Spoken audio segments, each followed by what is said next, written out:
Hello students, welcome to Hiba Max 10th standard Maxல வந்து challenge problems பார்த்துட்டு இருக்கோம். இன்னைக்கு day 7 day 6 வரைக்கும் கம்ப்ளீட் பண்ணிட்டீங்களா இல்லையான்றத கமெண்ட் செஷன்ல மறக்காம எழுதுங்க. கொஞ்சம் பேர் தான் சொல்றீங்க, நிறைய பேர் சொல்றது இல்ல. இதை நான் வந்து உங்களுக்கு ஏன் சொல்றேன்னா, நிறைய பேர் நீங்க கமெண்ட்ல எழுதும்போது இதை செய்யாதவங்களுக்கும் நம்மளும் எழுதலான்ற ஒரு மோட்டிவேஷன் கிடைக்கும். ஒரு ஸ்டூடெண்ட் படிக்கிறதுக்கு நீங்க எழுதுற ஒரு கமெண்ட் கூட ஒரு மோட்டிவேஷனா இருக்கலாம். ஸோ மறக்காமல் கமெண்ட் பண்ணுங்கள். இந்த வீடியோஸ் எல்லாம் உங்களுக்கு யூஸ்ஃபுல்லாக இருந்தால் லைக் பண்ணுங்கள், நிறைய பேருக்கு ஷேர் பண்ணுங்கள். டே 7 5 மார்க்ஸ் கொடுத்துருக்கேன்.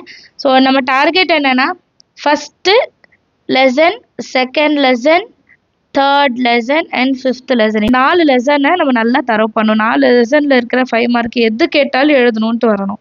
ஸோ இன்றைக்கி நான் ஃபஸ்ட்டு 3 லெசன்ஸோடது கொடுத்துருக்கேன். சரிங்களா? 3 lesson and 5th லெசனோடது. First question, exercise 1.1. A value வந்து the set of all natural number less than 8. B வந்து set of all prime numbers less than 8.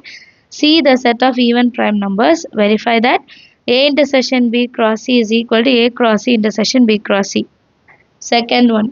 If the points A 2, 2, B minus 3, minus 2, minus 3, C 1, minus 3, D x, y form a parallelogram.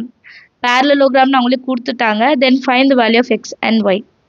Third question, the sum of first n, 2n and 3n terms of an AP are S1, S2, S3 respectively. Prove that S3 is equal to 3 times of S2 minus S1. Find the sum of n terms of the series 5 plus 5, 5 plus 5, 5, 5. ரொம்ப முக்கியமான question.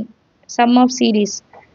At the fifth question, if A, B are real, then show that the roots of the equation A minus B into x square minus 6 into A plus B into x minus 9 into A minus B equal to 0 are real and unequal. இந்த 5 question தான். இந்த 5 questionையும் இன்றைக்கே படித்து எழுதிருங்க. question நம்பரும் கொடுத்துருக்கேன். exercise 1.1, next exercise 5.2ல இருக்குது. அப்புறம் example 2.39, example 2.51, exercise 3.13.